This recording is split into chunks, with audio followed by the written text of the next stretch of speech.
Classificação indicativa. Livre para todos os públicos.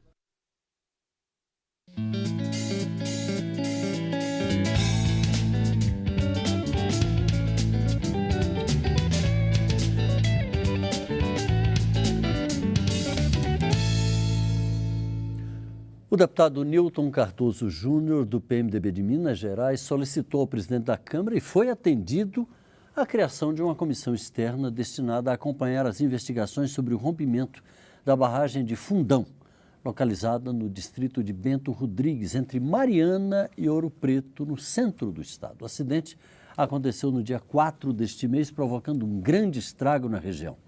Uma morte de moradores e trabalhadores, graves danos ao meio ambiente, além de várias famílias desabrigadas. O deputado Newton Cardoso está com a gente nesta edição do Palavra Aberta.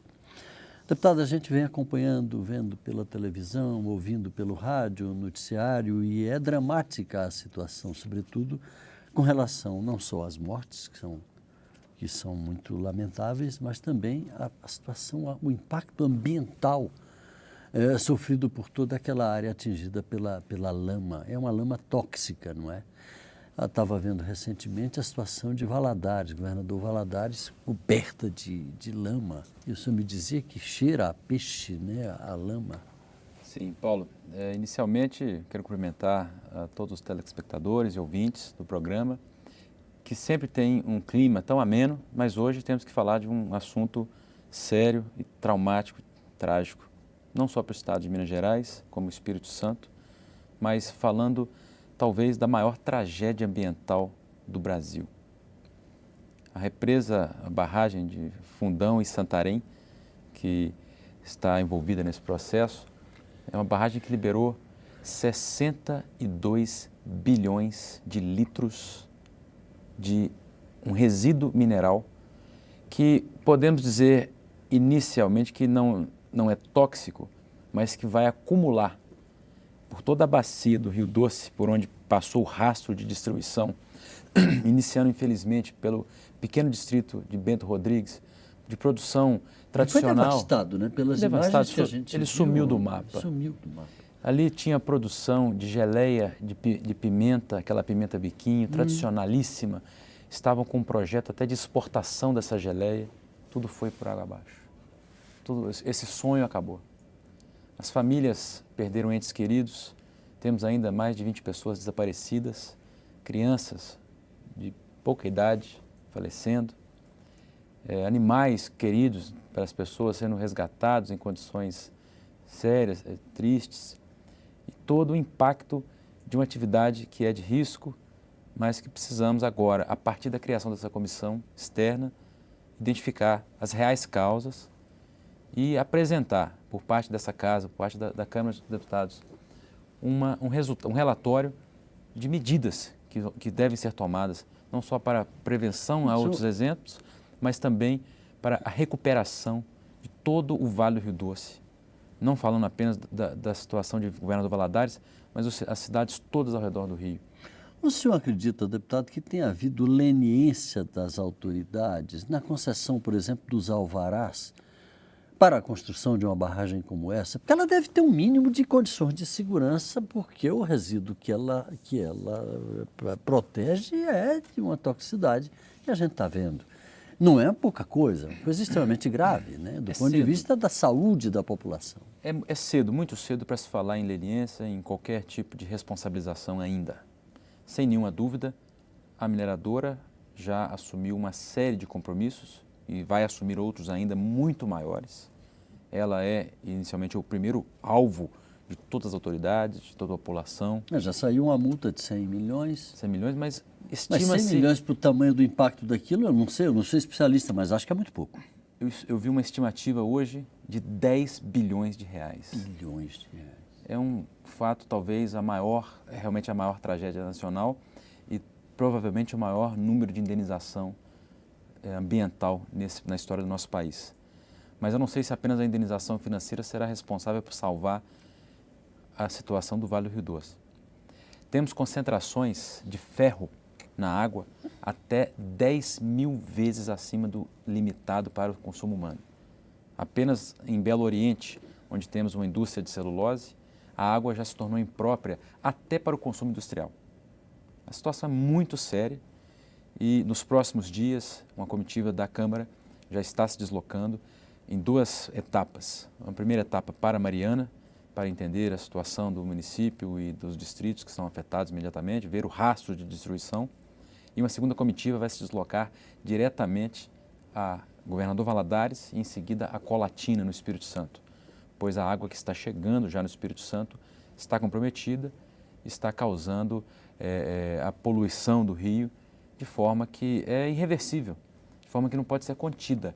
Não existem mecanismos físicos que podemos utilizar para recuperar essa água ou para desviar o rastro de lama com esse resíduo mineral, porque o resíduo mineral ele tem uma série de metais pesados diluídos, além do ferro por si só, que é o principal objetivo. É impossível consumir essa água, não tem como tratar essa água para ela ser consumida pela população. Exatamente. Nessas condições. O nível de turbidez dessa água já impede que ela seja usada para o tratamento de água e, portanto, ela vai se decantar ao longo de muito tempo, ao longo de toda uma destruição do leito do rio. Tem alguma previsão? Os técnicos dão algum prazo? Não há previsão. Não há previsão. Até agora, o que podemos estabelecer de informações, estamos apresentando diversos requerimentos dentro do âmbito da comissão externa para ouvir os responsáveis, para ouvir autoridades ligadas, para ouvir os secretários ambientais dos 2 estados que estão diretamente ligados, tanto os atuais quanto os que estavam à época do pedido de licença dessas bacias, pois nós temos que entender que existe um problema que há 2 anos venceu a licença da maior parte dessas bacias. Mas essas bacias, há que se ressaltar que Minas Gerais tem mais de 700 barragens. E por falta, talvez, de uma estrutura de fiscalização ou por falta, talvez, de um controle mais apurado, não acontece hoje ainda o ideal acompanhamento. Porque, deputado, quando acontece uma tragédia como essa, aí a gente para pensar, peraí, essas barragens elas devem ter sido construídas,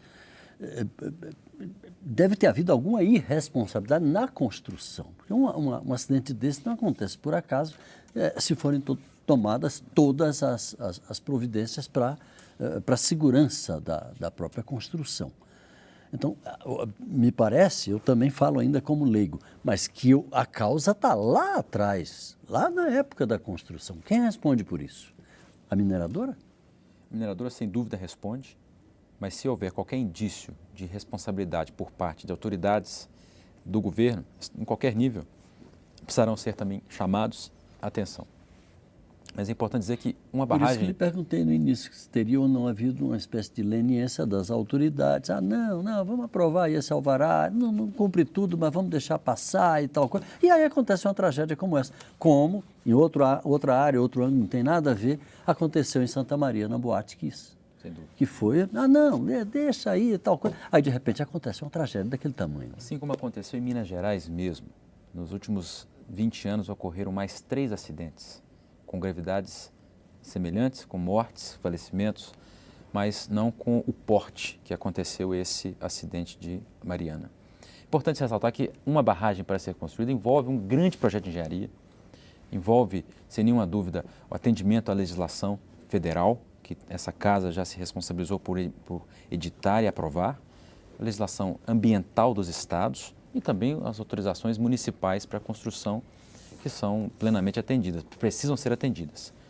Entretanto, ao longo dos anos, o material que é depositado na barragem ele não pode ter contato com a estrutura da barragem, não pode haver infiltração.